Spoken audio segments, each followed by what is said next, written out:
지금 주도주 들고 계신 분들 절대 함부로 팔지 마세요.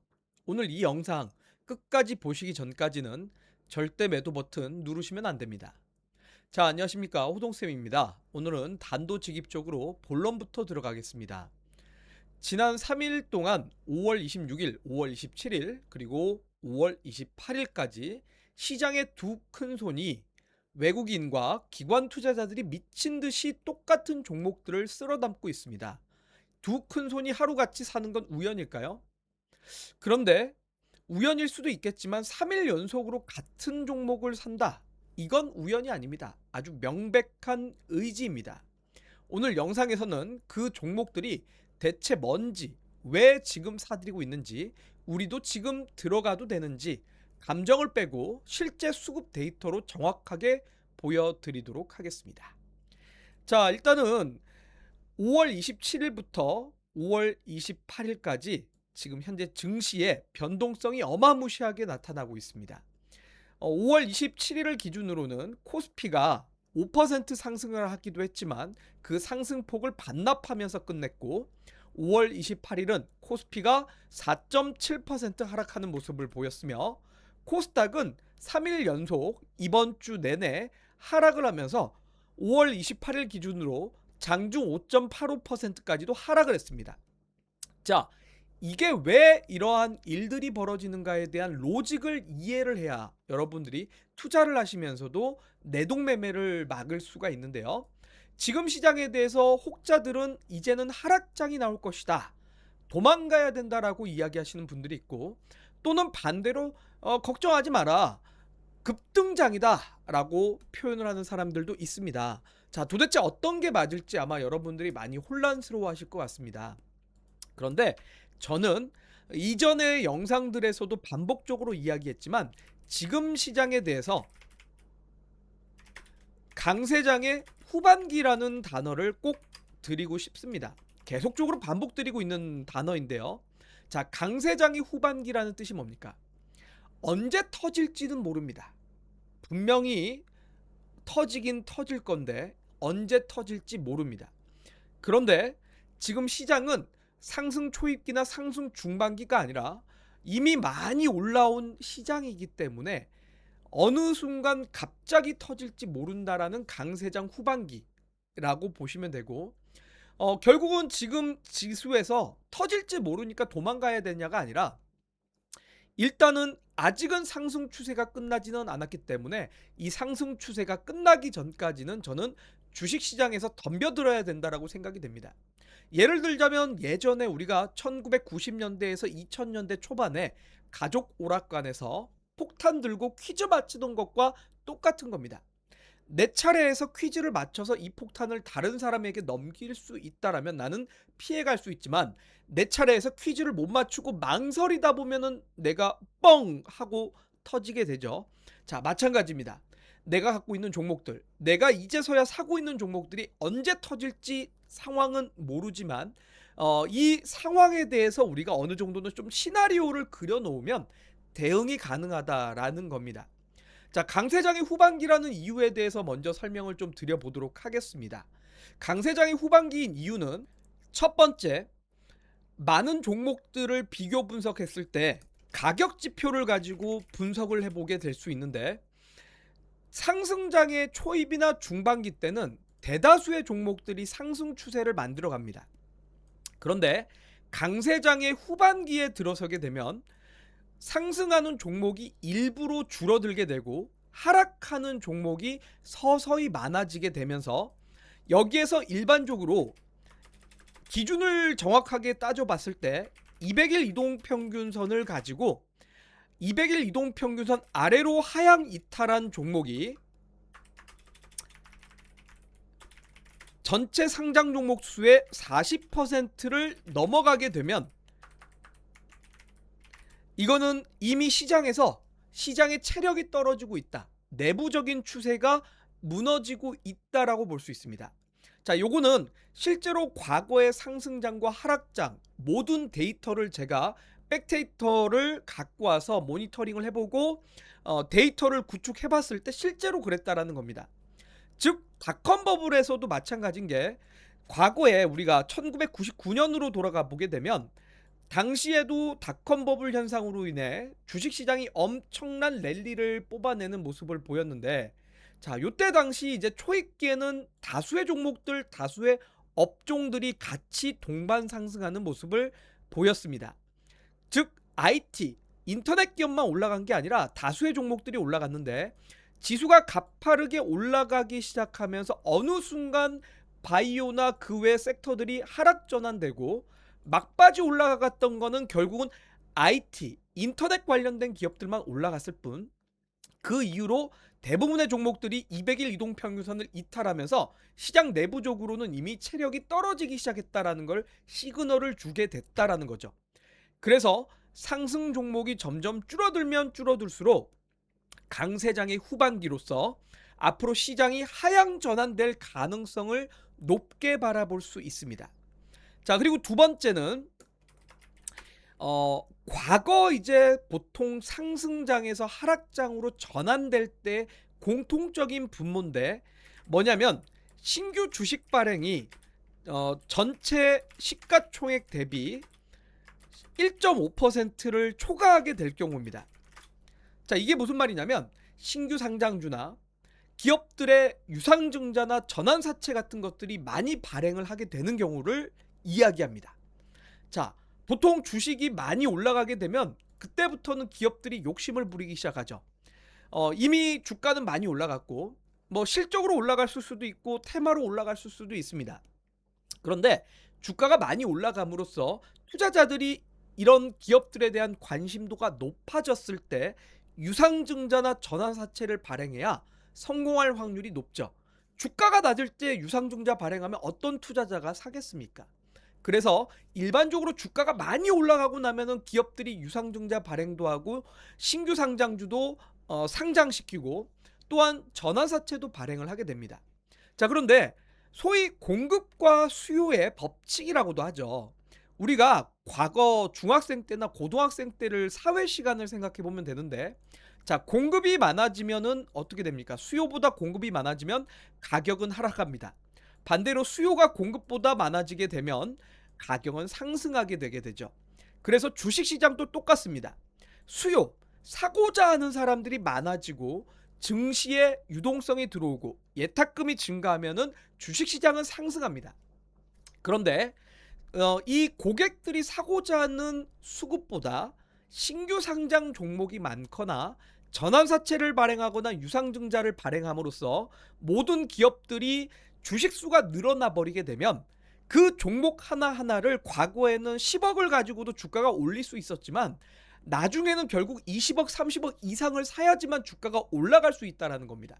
즉 시가총액 대비해서 새로운 주식수가 발행이 많아지면 많아질수록 주식시장은 안 좋아지게 되는데, 예를 들자면 과거에 똑같은 사례가 있었습니다. 언제였느냐? 2021년입니다. 2021년 당시에 우리가 주식시장의 하락 전환이 어떤 트리거로 됐는지를 한번 기억을 해보시면 될 것 같습니다. 실제로 당시에 SKI 테크놀로지, 카카오뱅크, 카카오페이, 그 다음에 크래프톤, LG 에너지 솔루션 같은 대형 공룡 기업들이 상장을 하기 시작하면서 시장에 신규 상장주들이 너무 많아지다 보니까 결국은 이게 주식시장의 분위기를 훼손하는 원인이 되기도 했습니다. 그래서 2022년에 상장한 종목들을 다 합쳐서 전체 증시 대비해서 비율을 구해보면 1.7% 됐는데, 실제로 이런 경우가 되면은 보통 주식시장은 하락 전환될 확률이 높다라고 보면 됩니다.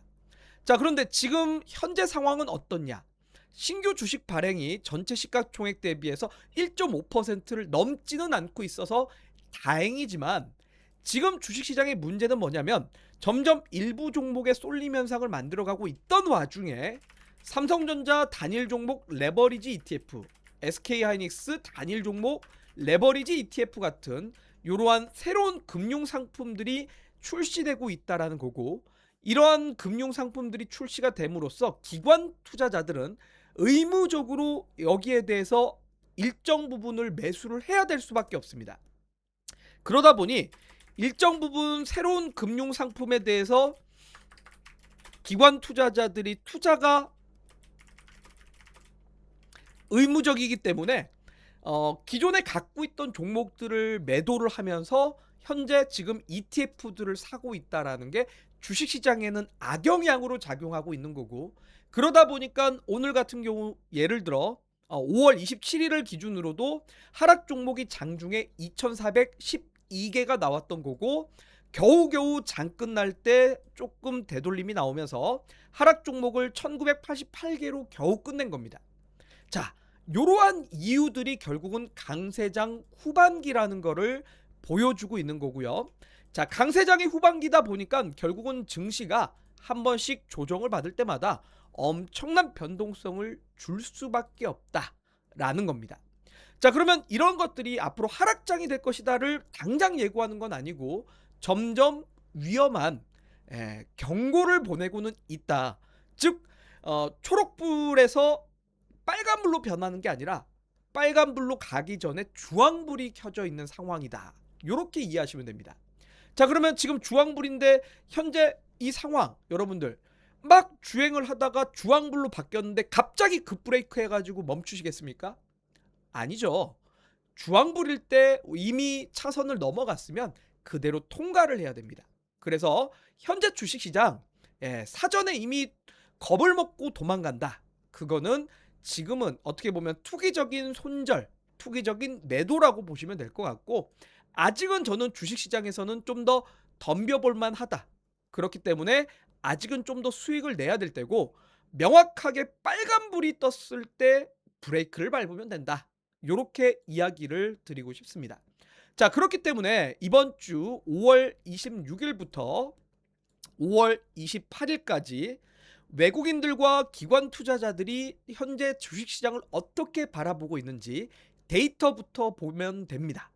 자, 26일부터 27일까지 그리고 28일까지 데이터를 보면 아주 선명한 데이터 하나가 나오게 되는데, 자, 첫 번째는 삼성전자 우선주를 외국인 투자자들이 3일 동안 가장 많은 매수를 해주고 있고, 삼성 SDI, 하나오션, DB하이텍, 현대중공업, 두산, 에코프로비엠, 현대로템, 하나에어로스페이스, 이오테크닉스 같은 종목을 사고 있습니다.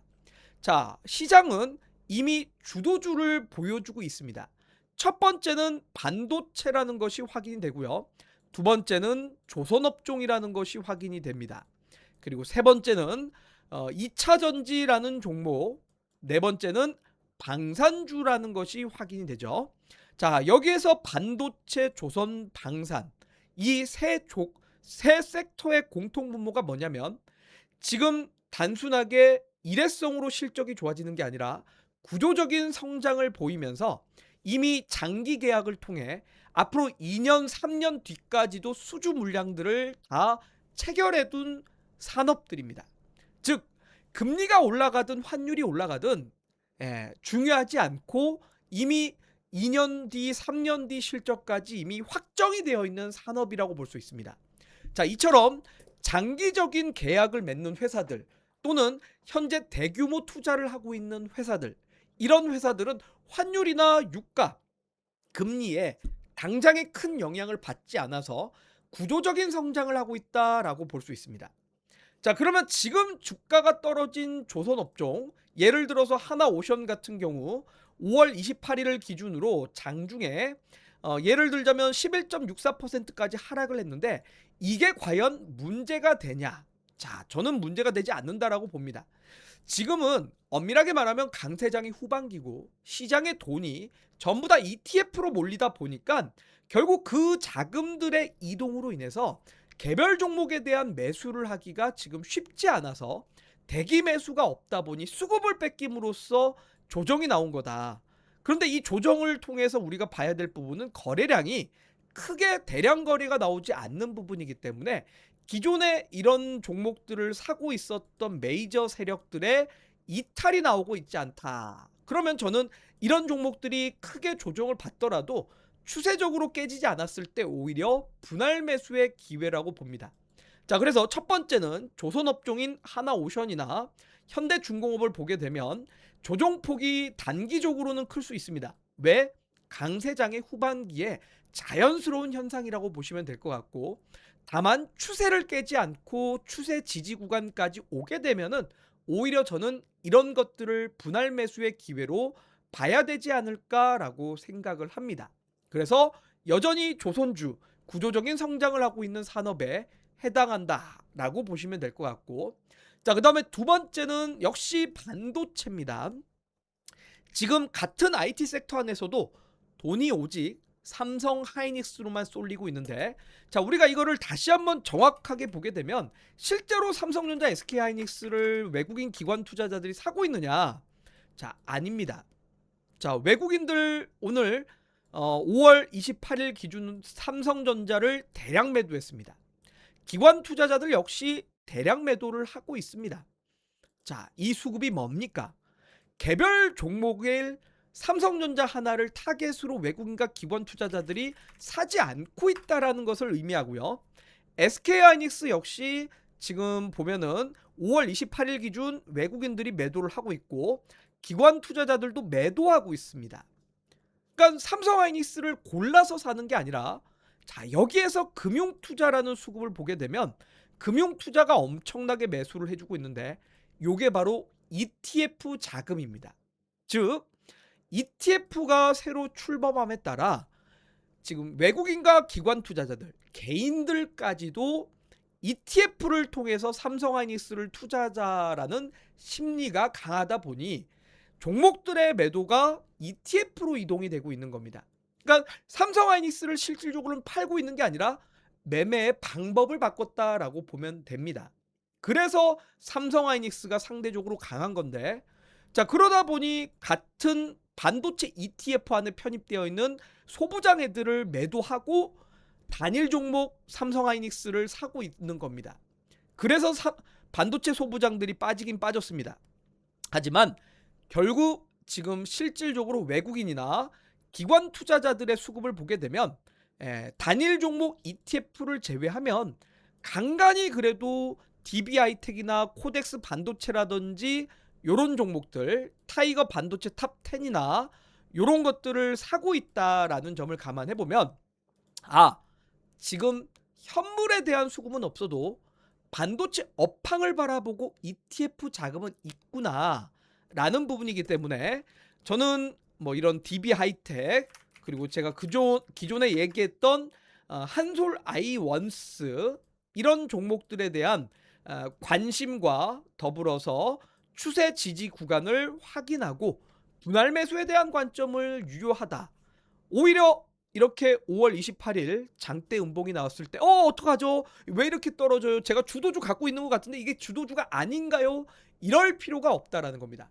우리가 현명한 투자자라면 이미 수급을 통해서 이렇게 정확한 데이터를 통해 반도체 업황을 사고 있다라는 걸 확인하고 있기 때문에 반도체 업황에 대한 의심, 조선주에 대한 의심을 가질 필요는 없고, 시장 상황에 따른 단기 변동성이다, 이렇게 이해하고 접근하시면 될 것 같습니다. 자, 그리고 아까도 이야기했지만 반도체 조선업종을 제외하고 방산주나 2차전지, 자, 이들이 모두 다 공통적인 사이클은 AI라는 사이클입니다. AI라는 구조적인 변화가 데이터 센터 안에 반도체를 넣어야 되고 데이터 센터 안에 전기를 넣어야 되고 전기를 저장할 수 있는 ESS도 넣어야 되고, 그러다 보니 조선 엔진을 넣거나 ESS 안에 2차 전지를 넣거나 이런 구조기 때문에 결국은 주도주의 색깔은 결코 바뀌지가 않고 있다라고 보시면 됩니다. 자, 그런데도 여전히 불안해서 팔아야 되나 고민하고 계신 분들 많으시죠? 딱 세 가지만 기억하십시오. 첫째, 외국인과 기관은 우리보다 정보도 빠르고 자금력도 큽니다. 이 큰 손들이 3일 연속 한 방향으로 가고 있는데 개인이 반대로 던진다? 그건 시장의 거대한 흐름을 거스르는 겁니다. 둘째, 자, 5월 12일 기억나시나요? 우리 외국인 투자자들이 당시에 하루 동안 5조 원을 던질 때 다들 반도체가 끝났다라고 공포에 질려서 던져야 되나 고민들 했습니다. 그런데 딱 2주가 지나고 나니까 시장은 적극적인 매수세로 돌아섰습니다. 그때 겁먹고 던진 분들이 지금 분명히 후회하고 계실 겁니다. AI 사이클 여전히 살아 있습니다. 자, 셋째, 쏠림이 가속화될수록 다른 종목을 보시면 안 됩니다. 바닥에 있는 종목, 안 갔던 종목. 그런 애들은 오히려 더 빠지고 안 올라옵니다. 실제로 하락하고 있는 종목이 대다수라는 것이 확인이 되고 있습니다. 그래서 주도주를 들고 있는 게 가장 안전합니다. 물론 덮어놓고 풀매수하라는 뜻은 절대 아닙니다. 지금은 강세자 후반기 때문에 무작정 들이밀 때가 아니라 철저하게 주도주 안에서 분할 매수하시고 본인만의 매도 기준을 세워놓고 변동성에 대비하면서 끌고 가야 될 때입니다. 자, 오늘 결론 정리하겠습니다.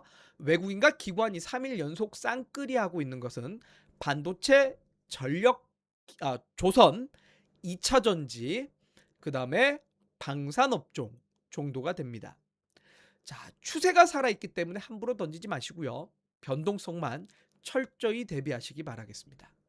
여러분, 저는 무서운 상승이 온다. 이거 사면 떼돈 번다. 이런 자극적인 말 안 합니다. 대신 오늘 보여드린 것처럼 외국인과 기관이 실제로 어떻게 움직이는지 진짜 데이터를 읽어드립니다. 이렇게 수급 데이터를 분석하고 거시경제 흐름부터 개별 종목까지 쫙 연결해내는 사고 체계. 이걸 앞으로 여러분들과 4주 동안 완벽하게 여러분의 것으로 만들어 드리겠습니다.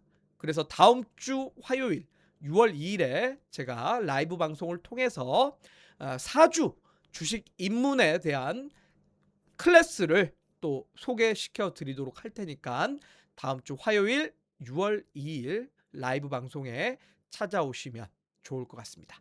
오늘 영상이 여러분의 계좌에 도움이 되셨다면 구독과 좋아요 잊지 마시고 저는 다음 주 화요일 6월 2일 오후 2시에 라이브를 통해서 뵙도록 하겠습니다. 지금까지 호동쌤이었습니다. 감사합니다.